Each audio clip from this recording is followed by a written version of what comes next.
بسم الله الرحمن الرحيم.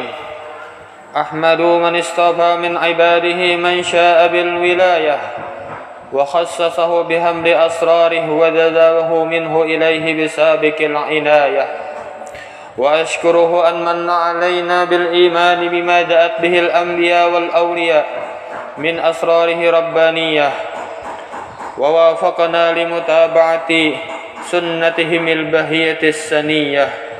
وأصلي وأسلم على من سجد له ملك وهو بالزهر أبيه السوري، وعلى آله وصحبه وتابعهم بسبيل النور. Amma ba'du. Kemudian daripada itu, maka ini adalah sebahagian manaqib atau riwayat hidup Abah Guru Sekumpul radhiyallahu an. Mudah-mudahan Allah Subhanahu wa taala menurunkan rahmat dan mengampuni serta meridai bagi orang yang membacanya dan orang-orang yang hadir mendengarkannya. Amin ya rabbal alamin.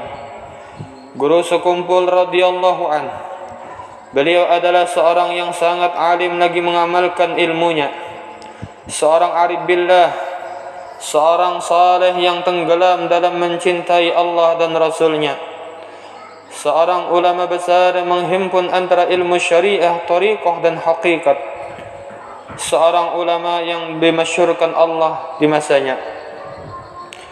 Ayahandanya bernama Al-Haji Abdul Mughani bin Abdul Mana bin Muhammad Samman bin Muhammad Sa'a bin Abdullah bin Mufti Khalid bin Khalifah Haji Hasanuddin bin Maulana Syekh Muhammad Arsyad Al-Banjari radhiyallahu anhum. Ibunya bernama Hajjah Masliyah binti Haji Mulia radhiyallahu anhum. Beliau dilahirkan pada malam Arba' tanggal 27 Muharram 1361 Hijriah bersamaan dengan 11 Februari 1942 Miladiyah di Kampung Tunggul Irang Seberang, Martapura. Di waktu kecil beliau selalu berada di samping kedua orang tua dan nenek beliau yang bernama Salbiah, yang memeliharanya dengan penuh kasih sayang namun disiplin dalam pendidikan, sehingga di masa kanak-kanak beliau sudah mulai ditanamkan pendidikan ilmu tauhid dan akhlak oleh ayah dan nenek beliau sendiri, serta belajar membaca Al-Quran.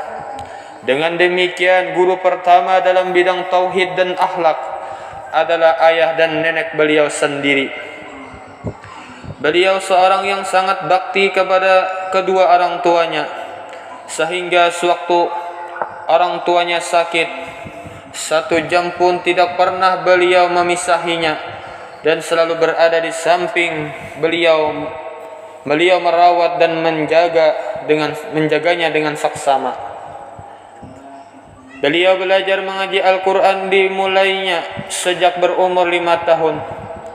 Untuk memenuhi keperluan tersebut, orang tuanya minta seorang guru yang bernama Guru Hasan untuk mengaji Al-Quran sehabis salat maghrib berjamaah. Sehabis salat maghrib berjamaah, beliau berangkat ke rumah Guru Hasan yang tidak terlalu jauh dari rumahnya. Setiap kali berangkat mengaji, beliau selalu disuruh orang tuanya membawa 1 botol kecil minyak tanah untuk diberikan kepada Guru Hasan. Hal itu ditanamkan di hati beliau agar ia dapat menghargai jerih payah gurunya, yaitu setiap kebaikan harus dibalas dengan kebaikan pula. Dalam usia 6 tahun beliau sudah mulai belajar di madrasah di Jalan Keraton Tengah selama 2 tahun. Guru yang mengajari di madrasah tersebut bernama Guru Abdul Muiz dan Guru Muhammad Zaini Omar. Di madrasah ini diajarkan membaca dan menulis huruf Arab. Waktu belajarnya cuma 2 jam sehari, yang dimulai pukul 2 siang sampai selesai pukul 5 sore. Madrasah tersebut bernama Sekolah Islam Keraton Cabang Darussalam Martapura, yang dikepalai oleh Tuan Guru Haji Saman Mulia radhiyallahu anhu. sekitar tahun 1950 miladiah. Beliau mulai masuk ke sekolah di Madrasah Darussalam dan beliau lulus pada tahun 1961 miladiah. Guru-guru beliau yang mengajari di Madrasah Darussalam di tingkat tahdiri: Guru Sulaiman, Guru Haji Abdul Hamid Hussein, Guru Haji Mahalli Abdul Qadir, Guru Muhammad Zain, Guru Haji Muhammad Rafi'i, dan Guru Sahran radhiyallahu anhum. Di tingkat sanawi, Guru Husain Dahlan, Guru Salman Yusuf, Guru Haji Anang Sya'rani Arif, Guru Haji Husin Qadri, dan Guru Haji Salim Ma'ruf, Guru Haji Saman Mulia, dan Guru Haji Salman Jalil radhiyallahu anhum. Guru-guru beliau di bidang Al-Quran dan Tajwid: Al-Alimul Fadil Al-Haji Anang Sya'rani Arif, Al-Alimul Fadil Haji Nasrun Tahir, dan Al-Alimul Fadil Haji Aini Kandangan. Guru-guru beliau khusus di bidang ilmu tasawuf dan suluk: Al-Alimul Allamah Asy-Syaikh Muhammad Syarwani Abdan Bangil, Al-Alimul Allamah Kiai Falak Bogor, dan Al-Alimul Allamah As-Sayyid Muhammad Amin Al-Qutbi Al-Makki. Setiap cabang ilmu yang dipelajari beliau selalu ditelusuri dengan sanad, terutama di bidang fikih, hadis, wirid, dan thariqah. Beliau mengambil ijazah thariqah. Beliau mengambil ijazah bai'ah thariqah Idrisiyah kepada Asy-Syaikh Muhammad Syarwani Abdan dan Sayyid Muhammad bin Alwi Al-Hasani dan Sayyid Muhammad Yasin Al-Fadani, semuanya dengan sanad yang muttasil kepada Al-Imam Al-Qutub Sayyid Ahmad bin Idris Al-Hasani. Beliau juga mengambil ijazah bai'ah thariqah Al-Idrisiyah dan tariqah Samaniyah kepada Syekh Muhammad Syarwani Abdan dengan sanad yang muttasil kepada Al-Imam Abdullah Al-Idrus dan kepada Syekh Muhammad bin Abdul Karim As-Samman. Dan beliau juga mengambil ijazah Dalailul Khairat dan Burdah Al-Madih Al-Mubarakah kepada Syekh Muhammad Samman Mulia dengan sanad yang muttasil kepada penyusun keduanya. Dan lagi di antara guru-guru beliau yang memberi ijazah sanad adalah As-Sayyid Muhammad Amin Al-Qutbi Al-Makki dan Asy-Syaikh Hasan Al-Masyad dan Asy-Syaikh Ismail Al-Yamani. Wallahu a'lam bis-shawab. Allahumma anshur nafahat ridwana alaih wa middana bil asra allati awda'taha ladayh. La ilaha illallah Muhammad Rasulullah Asy-Syaikh Muhammad Zaini Waliullah radhiyallahu an. Allahumma salli wa sallim ala nabiyil amin Sayyidina wa maulana Muhammadin wa ala alihi wa sahbihi ajma'in. Di antara himmah atau semangat beliau dalam menuntut ilmu sangat luar biasa. Pada suatu ketika di kampung Melayu terjadi banjir, padahal waktu itu Guru Sukumpul radhiyallahu an mau menuntut ilmu kepada Tuan Guru Haji Anang Syarwani Arif kampung Melayu. Tapi Guru Sukumpul radhiyallahu an tetap pergi menuntut ilmu ke kampung Melayu walaupun badan beliau basah. Dan jikalau Guru Sukumpul radhiyallahu an berniat pergi menuntut ilmu, maka saat di dalam perjalanannya itu siapapun yang meminta untuk mampir selalu ditolak dengan lemah lembut, dan beliau terus saja menuju kediaman guru yang akan didatanginya. Dalam hal mengajar mesti harus berbaring karena sakit yang melemahkan tubuhnya. Beliau tak menghentikan mencurahkan ilmunya kepada para jamaah yang selalu setia menantinya. Bila sudah masuk waktu pengajian, beliau pun siap di depan corong mikrofon menyiapkan ilmunya menyampaikan ilmunya kepada puluhan ribu jamaah yang selalu setia. Semua itu beliau jalani dari usia 24 tahun sampai mendekati akhir hayatnya. Dalam hal ibadah radhiyallahu an, maka ibadah beliau non-stop. terus-menerus ibadah wajib dan sunnah dikerjakan secara rutin. Setelah sholat wajib senantiasa diisi dengan wirid-wirid. Sebelum sholat asar, ketika mau melaksanakan pengajiannya, beliau rutin membaca Al-Quranul Karim di mihrab musalla Ar-Rawdah.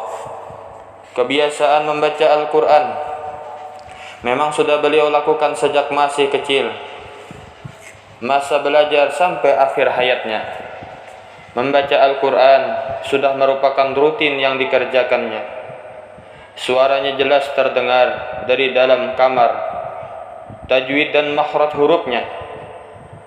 Beliau sangat istiqamah pada ibadah malam. Bila sudah masuk waktu sepertiga malam, beliau selalu bangun. Semua anggota keluarga beliau pun selalu dibiasakan istiqamah untuk bangun malam.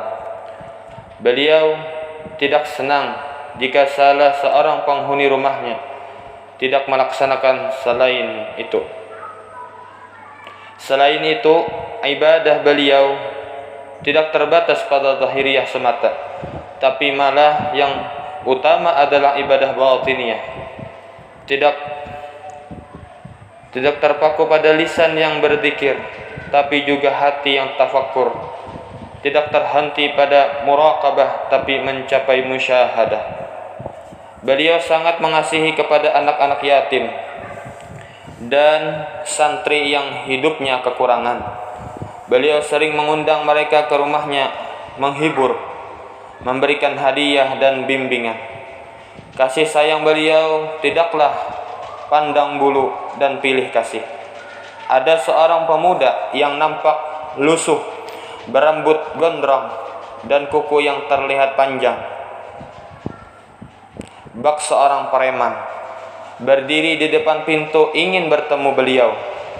Lalu beliau meminta kepada muridnya untuk membukakan pintu. Setelah pemuda tersebut masuk, dengan segera beliau berdiri dan langsung memeluk pemuda itu. Ia dipersilakan. Beliau duduk dan dijamu serta diajak bicara dengan lemah lembut. Beliau duduk dan dijamu serta diajak bicara dengan lemah lembut sekali. Tidak hanya sekadar itu, pulangnya sang pemuda malah diberi amplop berisi uang. Melihat cara perlakuan beliau yang begitu ramah dan santun terhadap pemuda preman tersebut, beliau bingung. Akhirnya murid beliau bertanya kepada beliau, maka kata beliau, tegakkan hati untuk berhusnuzan, sangka baik kepada orang, bukan malah sebaliknya. Bahkan merusak orang, itulah tindakan sebagai ulama. Orang baik biarlah sudah baik, sedangkan yang jahat usahakan semaksimal mungkin dia menjadi baik. Beliau adalah seorang yang bersifat pemurah. Di sekitar tahun 1990 Miladiah, saat kondisi beliau masih sehat dan pengajian diadakan setiap hari kecuali hari Jumat, jamaah selalu diberi jamuan makan setiap hari Arba selepas salat zuhur. Padahal jumlah jamaah saat itu tidak kurang dari 5 sampai 10 ribu orang. Sedangkan di hari Khamis dan Isnin selalu diberikan jamuan kopi dan roti kepada seluruh jamaah. Sementara setiap malam Isnin, sehabis salat Isya dan pembacaan Maulid, jamuan makan disiapkan khusus untuk guru-guru agama dan habaib yang berlangsung hingga wafat beliau. Begitu pula setiap kali memulai mengerjakan satu kitab. Begitu pula setiap kali memulai mengajarkan satu kitab, beliau selalu membagi-bagi kitab tersebut secara gratis pada para jamaah. Beliau juga sering menyumbangkan hartanya untuk masjid, musalla, pesantren dan maqam kubah orang-orang saleh. Beliau adalah seorang yang bersifat halim, tidak pemarah. Sifat tidak pemarah yang dimiliki beliau adalah sifat yang sudah melekat kuat, sifat yang membuat orang lain akan merasa takjub dan heran. Apapun yang menimpa diri pribadinya senantiasa dihadapinya dengan senang, sekalipun dalam menghadapi orang-orang yang hasad kepada beliau. Beliau tidak membalas terhadap orang-orang tersebut, malah memuji orang yang memusuhinya. Perlakuannya lebih lemah lembut dari biasanya. Beliau adalah seorang yang bersifat sabar. Semakin dekat seseorang dengan Allah, semakin besar pula ujian yang diterima. Seperti bersabda Rasulullah sallallahu alaihi wasallam, "Idza ahabballahu 'abdan ibtalahu wa ashaddukum bala'an al-anbiya'u tsumma al-amsalu fal amsal." Artinya, apabila Allah mencintai akan hambanya, niscaya menguji Allah kepadanya. Yang paling besar ujiannya adalah para nabi, kemudian orang yang di bawahnya, kemudian yang di bawah mereka.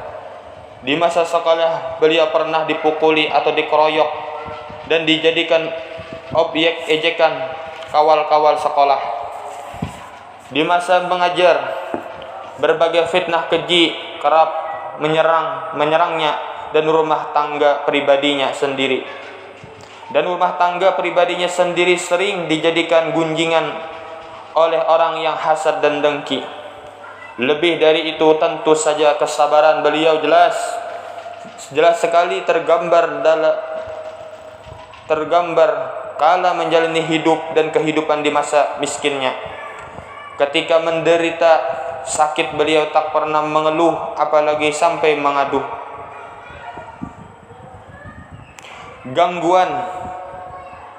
Gangguan fungsi ginjal beliau sudah berlangsung sejak tahun 2001. Dan di tengah menderita sakit ginjal tersebut, ibunya yang bernama Hajjah Masliyah, yang teramat beliau kasihi, meninggal dunia. Namun demikian beliau tak pernah menunjukkan kesedihan kepada orang di sekitarnya. Beliau justru selalu menasihati dan menghibur keluarganya agar jangan menangis. Dalam suatu pengajian, beliau menjelaskan tentang sabar. Arti sabar, tidak panas hati ketika tatkala mendapat ujian dari Allah. Tidak marah hati kita tatkala mendapat ujian dari Allah, dan mulut kita tidak mengadu-ngadu kepada makhluk Allah. Beliau orang yang bersifat tawadhu, senantiasa bersifat rendah hati. Itulah mungkin salah satu yang membuat karisma beliau semakin memancar, karena sifat mulia yang satu ini akan membuat pemiliknya ditinggikan derajatnya oleh Allah Subhanahu wa taala.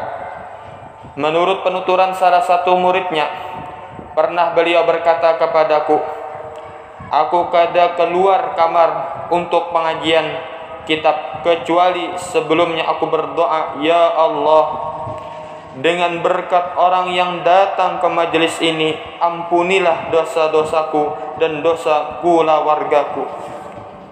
Apabila ada tamu yang datang ziarah bertemu beliau, maka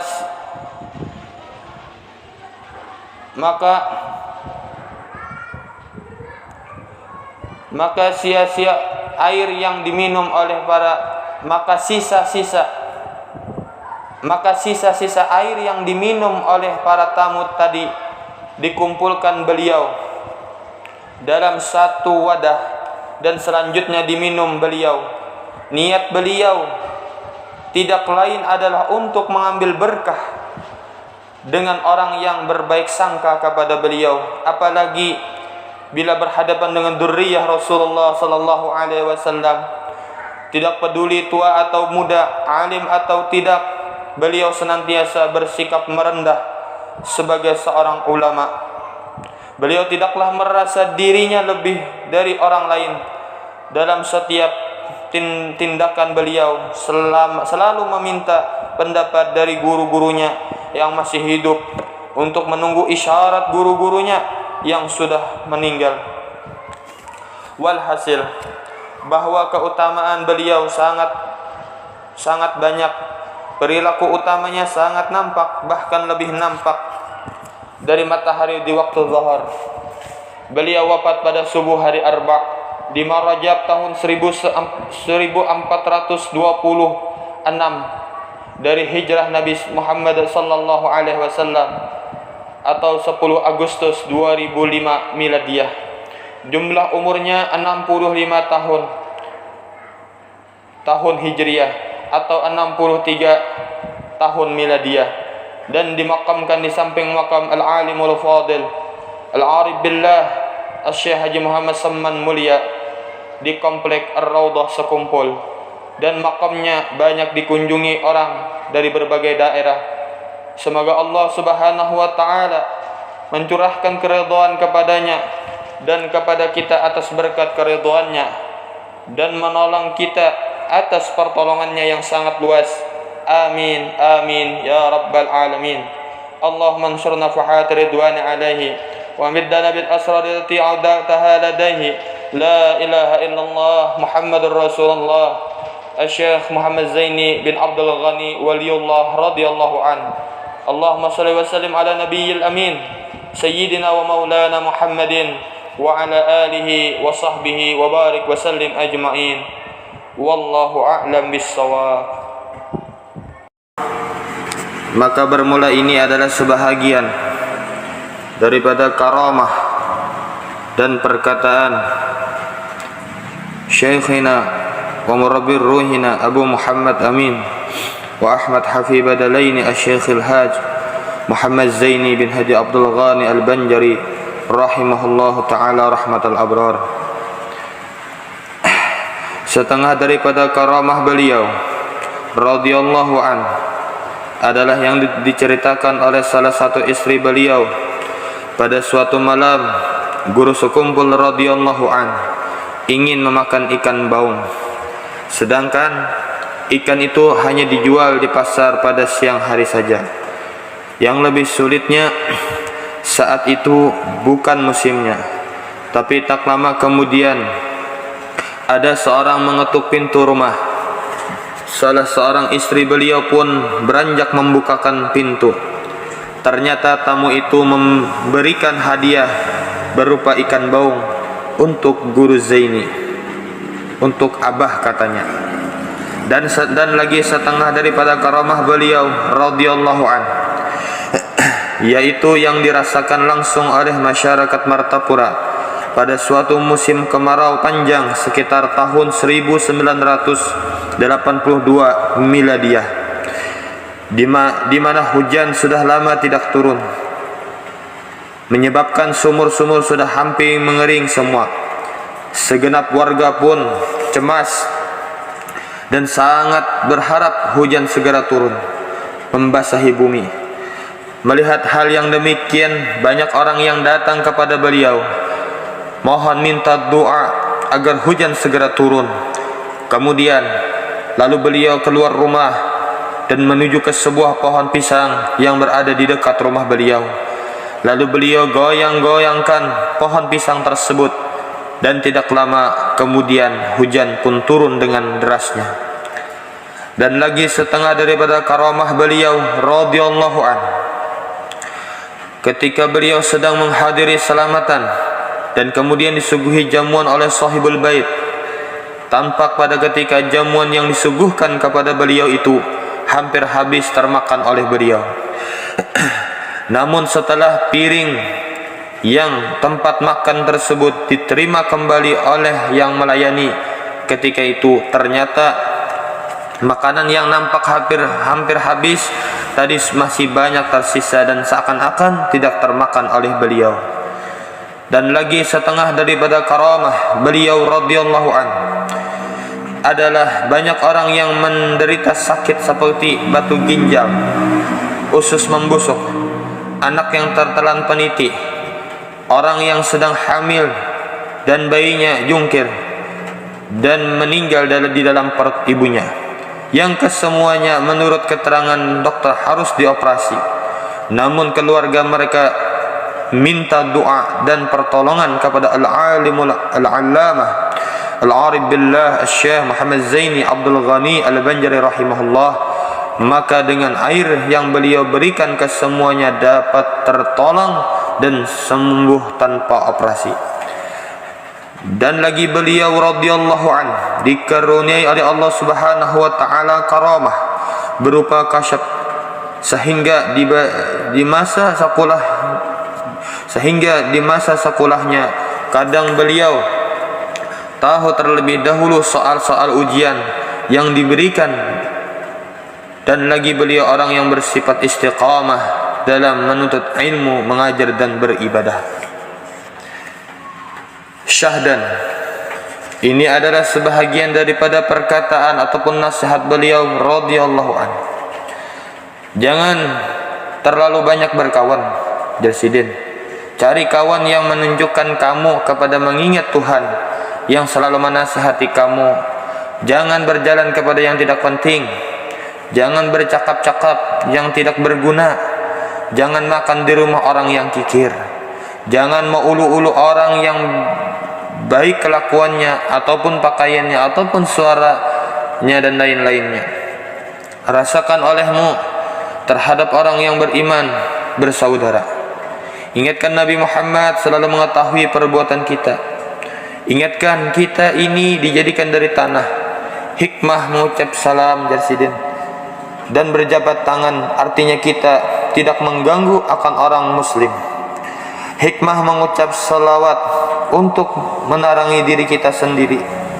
Cara marah, Jarsidin, kepada manusia yang berbuat maksiat, hati kita mendoakan mudah-mudahan dia dapat petunjuk dan dapat keampunan dan dapat rahmat, sekalipun mata kita atau muka kita seperti orang yang marah.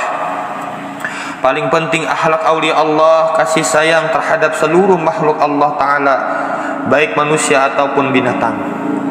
Amal diterima bergiringan kesenangan hati di waktu sebelum mengerjakan atau pada waktu mengerjakan atau sesudah mengerjakan. Tanda orang yang hati baik bermimpi dengan orang yang baik, orang yang saleh. Cara bergaul, kata orang muda dengan orang tua, sampian tuha banyak beramal, kata orang tua dengan yang muda. Ikam muda tak kurang berbuat maksiat.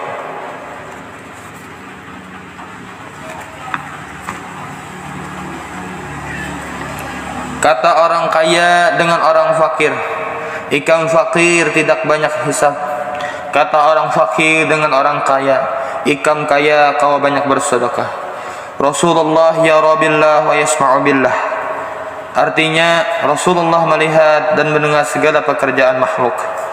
Hikmah Nabi Muhammad melihat dan mendengar segala perbuatan makhluk, yaitu supaya kita berhati-hati dan ingat akan Nabi Muhammad sallallahu alaihi wasallam. Ingat akan bahwa nur Nabi Muhammad selalu menyintar kita. Selama kita ingat kepada nur Muhammad menyintar kita, selama itu bertambah nur kita. Tidak wujud sekalian alam kalau tidak dengan nur Nabi Muhammad. Tiap-tiap sesuatu ada mengandung nur Nabi Muhammad. Jangan mengganggu makhluk, karena jika mengganggu makhluk berarti kita memajahi sintar. Kita bergerak dan berdiam. Zat wajibul wujud yang menggerakkan dan mendiamkan. Sesuatu pekerjaan jangan dikerjakan sebelum tahu akan ilmunya. Seluruh amal kebaikan Tuhan ridha dan seluruh amal kejahatan Tuhan murka. Orang yang mengganggu kita berarti membersihkan dosa kita atau menaikkan derajat kita dan menyuruh kita menghadap Tuhan saja. Tugas untuk mengganang Allah zat wajibul wujud. Tugas hati kasih dengan Tuhan.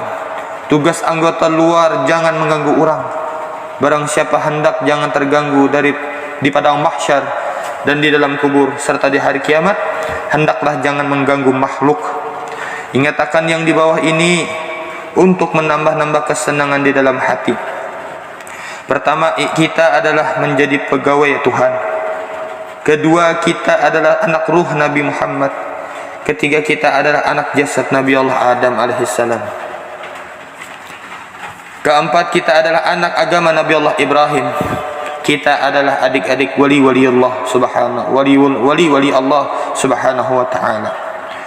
Cara kita berdakwah, ingat akan lebih dahulu bapa ruh kita yaitu Nabi Muhammad, dan bapa jasad kita yaitu Nabi Adam, dan bapa agama kita Nabi Ibrahim. InsyaAllah orang menurut.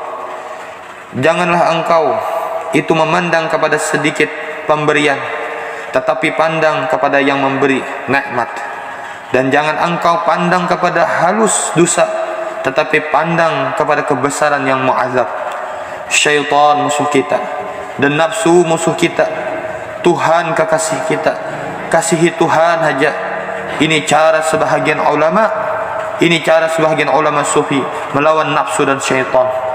Hikmah dijadikan syaitan dan nafsu supaya kita berpegang dengan Tuhan saja.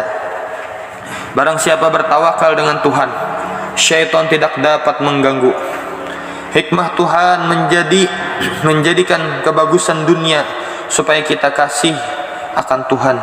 Sebesar-besar nikmat yaitu zahirnya Nabi kita. Sebesar nikmat yaitu zahirnya Nabi kita Nabi Muhammad sallallahu alaihi wasallam. Di antara faedah membaca Al-Quran, pertama, menguatkan iman. Kedua, membersihkan hati. Dan yang ketiga, memberi syafaat. Jika kamu melihat atau mendengar guru membaca kitab atau menasihati, rasakan oleh kamu akan melihat Nabi dan mendengar kalam Nabi Muhammad sallallahu alaihi wasallam. Jikalau berdoa, bawa dengan kalimat jamak atau sekampungan. Sebelum mengerjakan sesuatu pekerjaan, pikirkan lebih dahulu buruk dan baiknya. Setengah daripada perkataan beliau ataupun nasihat beliau pula radhiyallahu anhu, kekanakan Jersidin itu nang hendak menjadikan bagus lawan kada bagusnya adalah umma abahnya. Jaga hati lawan anak, jangan sakiti, jangan marahi. Jaga muntung lawan anak, jangan kasar. Berhatilah kasih sayang dan muntung lemah lembut terhadap anak buah. Tapi kalau yang merawat itu ahli omong, niscaya anaknya pun ahli omong. Ini semua daripada kesalahan yang merawat. Harus yang merawat ini jangan ahli omong. Kenapa jadi merawat jadi salah? Karena jahil. Jahil dibiarkan tidak mau belajar bagaimana agama menyuruh merawat anak. Jadi semua itu kesalahan daripada orang tuanya. Agama sudah memerintahkan. Begitu, kenapa jadi kada melaksanakan perintahnya? Kemudian teman-temannya selalu ingin membawa dan mendidik akan anak kita. Yang satu membawa ke kanan, yang satu membawa ke kiri. Oleh sebab itu, tatkala dia sudah bisa berkawan-kawan, harus dijaga kawannya ini. Kalau kawannya itu ketujuh omong, anak kita pun sampai taguring omong saja atau maigau bahasa Banjarnya. Tapi kalau kawannya itu ketujuh membaca salawat, maka anak kita insyaAllah menjadi ahli salawat. Kalau kawannya ahli qasidah, maka anak kita menjadi ahli qasidah. Tapi kalau kawannya ahli bernyanyi, maka anak kita menjadi raja panggung nyanyi. Terserah kawannya. Jaga anak cucu ikampunglah. Jaga anak cucu ikampunglah. Jangan sampai makan minum nang haram-haram, apalagi modalnya haram. Makan minum pakaian, kemudian pulang potongannya dan bendanya ada campuran nang haram. Baik gagulaan, baik napa-napa aja. Wah, ini orang kafir tahu benar sudah nang kerusakan umat Islam. Di sini digawinya kita kada sadar. Setengah daripada wasiat beliau dan pesan beliau radhiyallahu an, hormati olehmu akan ulama dan baikkan sangkamu terhadap orang Islam, dan murahkan hatimu dan murahkan hartamu dan maniskan mukamu terhadap orang lain, dan jangan engkau menyakiti akan orang lain, baik dari sebagai badannya atau hatinya, dan mudahkan hatimu memaafkan kesalahan orang yang berbuat jahat kepadamu, dan jangan engkau bermusuh-musuhan sesama umat Islam, dan jangan hatimu tamak atau rakus kepada orang lain, dan berpeganglah hatimu kepada Allah Ta'ala di dalam mengabulkan sekalian hajatmu, dan yakinkan hatimu bahwa keselamatan itu terletak pada yang benar, dan jangan engkau merasa lebih baik dari orang yang lain sekalipun ia adalah orang kafir, dan jangan engkau menggaduhi orang yang adu asah dan orang yang hiri dengki kepadamu, melainkan serahkan saja semuanya kepada Allah Subhanahu wa taala. Ila akhir kalam, wallahu subhanahu wa ta'ala alam. Allahumma anshur nafahat ridwana alaih wa middana bil asrar allati awda'taha ladaih. La ilaha illallah Muhammadur Rasulullah Syekh Muhammad Zaini bin Abdul Ghani Waliullah radhiyallahu anhu. Wa sallim ala nabiyil amin sayyidina maulana Muhammadin wa ala alihi wa sahbihi wa barik wa sallim ajma'in. Ini dari kitab Majmu' yang disusun oleh guru kami yang mulia Tuan Guru Kiai Haji Munawwar bin Ahmad Ghazali, atau yang dikenal dengan Guru Kubah. Wallahu subhanahu wa ta'ala alam.